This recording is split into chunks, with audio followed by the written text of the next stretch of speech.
Si toi aussi tu veux perdre du poids, alors regarde jusqu'à la fin de la vidéo. Si toi aussi tu penses que faire des abdos va faire perdre le gras du ventre, c'est totalement faux. Je vais t'expliquer dans cette vidéo comment et pourquoi ça ne marche pas et surtout comment, étape par étape, perdre du poids à tous les coups. Eh bien bonjour à tous, c'est Alifi, coach sportif diplômé d'État. On se retrouve pour une nouvelle vidéo pour perdre du poids. Si tu as besoin de programmes pour la perte de poids, la prise de masse, l'endurance musculaire, n'importe quel type de programme ou vraiment un suivi, n'hésite pas à aller dans la description. Tu as le lien de mon site internet. Si ça peut t'aider, ce sera avec plaisir. Alors voici les 5 étapes pour pouvoir perdre le gras. Alors premièrement, il faut déjà savoir ce qu'est le gras. Alors il faut savoir qu'il y a deux types de gras, donc la graisse qu'on appelle le gras qui est celui qui pend, et on a le gras, alors la graisse viscérale qu'on appelle. Ça va être plus à l'intérieur de notre corps, donc entre les organes, et c'est beaucoup plus dangereux. La graisse viscérale peut empêcher simplement le bon fonctionnement de tes organes, des vaisseaux sanguins. Surtout si on a en grande quantité, ça va t'empêcher d'être en bonne santé. Ça peut être vraiment dangereux pour toi. Tu peux y perdre carrément la vie. La bonne nouvelle, c'est que les deux disparaissent en faisant les bonnes choses au quotidien. Alors maintenant, on va simplement se dire comment, dans ce cas, on va perdre ces deux types de gras, parce que en fait, c'est pas juste en se disant il faut mieux manger ou faire du sport, parce que nous, on va aller vraiment dans le détail pour le coup, pour vraiment chercher comment notre corps fonctionne et comment faire en sorte que nous, on peut perdre du poids directement à tous les coups. La première étape à respecter et la plus importante, les amis, c'est le déficit calorique. Je sais pas si vous avez déjà entendu ce terme-là, je pense que vous l'avez déjà entendu, mais ce déficit calorique est la chose la plus importante. Si vous n'êtes pas en déficit calorique, vous ne perdrez pas de poids, d'accord? Alors, pour parler un peu plus du déficit calorique, c'est un calcul qui est très simple. L'objectif, c'est d'être en négatif, donc être en dessous de 0.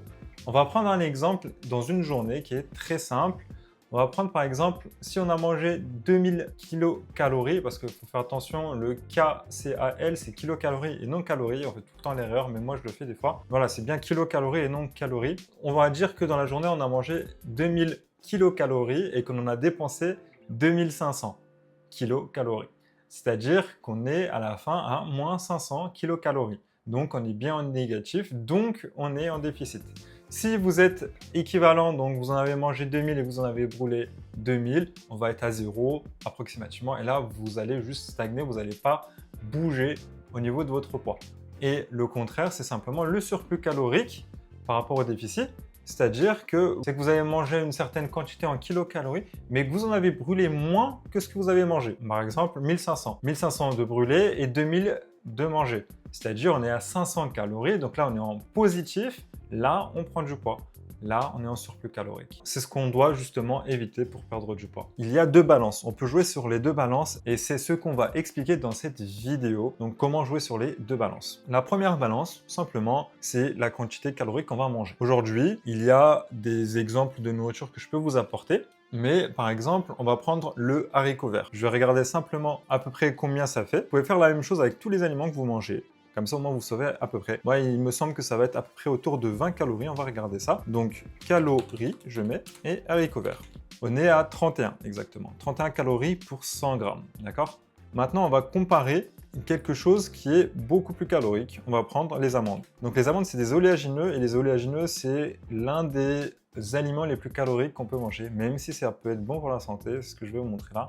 Pour 100 grammes, on est à 576 calories, les amis. Ce qui est énorme, qu'on se dise. Ça veut dire que, en partant de ce fait-là, en mangeant la même quantité au gramme, donc 100 grammes d'haricots verts ou 100 grammes d'amandes, eh ben, on va pas prendre le même quota de calories. Et oui, parce que du coup, ce qui signifie, c'est que en mangeant la même quantité de calories, on n'a pas les mêmes proportions. Donc, on peut manger plus et perdre du poids, ou on peut manger moins et perdre du poids. Ça marche dans les deux sens, en fonction, en fait, tout simplement, du quota calorique. Donc là, on est à 576. Donc on va éviter ce type de produit, même si c'est bon pour la santé, mais on va en éviter. Voilà, simplement. On va se focaliser beaucoup plus sur des aliments qui sont vraiment bas en calories. C'est souvent les fruits et les légumes, mais c'est pas forcément vrai. Les avocats, par exemple, on est à 160, 180. On va regarder ensemble. Voilà, on est à 160. C'est le fruit le plus calorique, si je ne me trompe pas, c'est les avocats. Mais voilà, ça reste quand même très bon pour la santé et ça apporte énormément de choses. Même si ça fait 160 calories, ça va. C'est la magie de notre corps. Donc maintenant, on peut comprendre que avec une habitude qui est un peu plus saine, en sachant déjà juste ces deux premières choses, et ben en fait, on peut déjà commencer à perdre du poids. D'accord? Il faut juste prendre une habitude sur le long terme, je précise le long terme parce que c'est ça qui va surtout jouer. Parce que si vous faites ça pendant un mois et que vous reprenez vos mauvaises habitudes, ça va être forcément mauvais. Ce qu'il faut faire, c'est simplement prendre des notes de ce qu'on mange et retenir dans nos têtes ou le noter quelque part pour savoir quel type d'aliment est calorique ou non. Et au fur et à mesure, voilà, on va le savoir plus ou moins. Moi, par exemple, à force de justement coacher et de suivre des personnes qui sont en perte de poids, bah, je peux savoir de tête approximativement quel aliment est calorique ou non. Et vous, ça va être la même chose, juste en vous renseignant par-ci et par-là. Ce qu'il faudrait faire aussi, c'est avoir une alimentation équilibrée, c'est-à-dire que il faut prendre quelques types de protéines, quelques légumes, quelques bonnes graisses, par exemple l'avocat, quelques féculents, et garde 2-3 plaisirs aussi. Tu as envie de te faire plaisir, mais il faut vraiment pas être dans l'abus, que ce soit dans le mois, dans la semaine ou pas du tout. L'objectif, c'est vraiment de tenir sur le long terme, il ne faut pas l'oublier. Donc ici, il faut se faire plaisir, alors il faut aussi se faire plaisir un petit peu.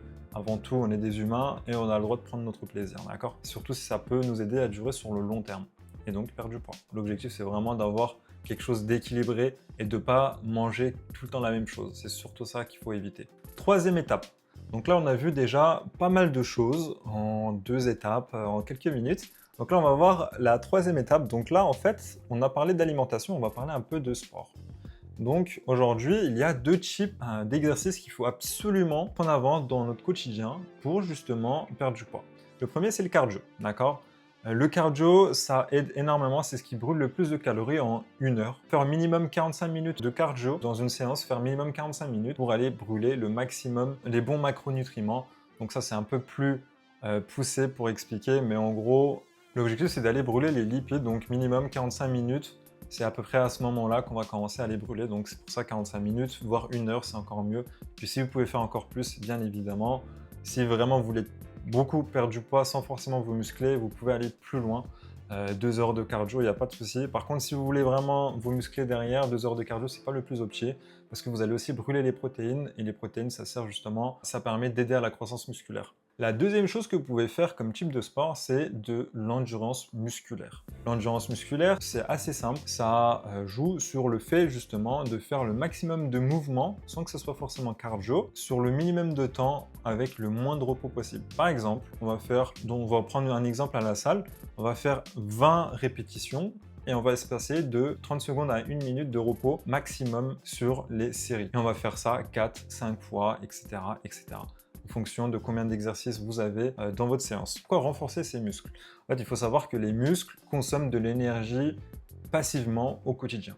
Donc, pourquoi on ne se faciliterait pas la tâche dans le sens où si on peut brûler plus de calories en étant assis, pourquoi on ne le ferait pas, simplement. D'accord? Donc ça, ce serait un petit peu ça. Ça va vous permettre également d'entretenir vos muscles. Et vu que vous êtes passivement en train de brûler des calories, ça va être plus simple de passer sous le seuil du déficit que vous avez besoin pour perdre du gras, donc du poids. Ça, ce serait la troisième étape. Si je peux vous donner 2-3 tips en plus, essayez de simplement bouger plus, de marcher plus, prendre des escaliers au lieu de prendre l'ascenseur, aller à pied au travail si c'est à côté, à la place d'y aller en voiture. Des petites choses comme ça qui font qu'au quotidien, vous allez brûler beaucoup plus de calories que si vous y allez en voiture ou que si vous preniez l'ascenseur à chaque fois. Au niveau des séances, moi je vous conseille 3 séances par semaine si possible, en fonction de votre emploi du temps bien évidemment. Si vous pouvez faire plus, pourquoi pas, mais au début je ne vous conseille pas de faire plus de 3 séances, quand vous commencez en tout cas. Essayez d'y aller progressivement pour éviter de vous blesser parce que votre corps n'a pas forcément l'habitude de faire du sport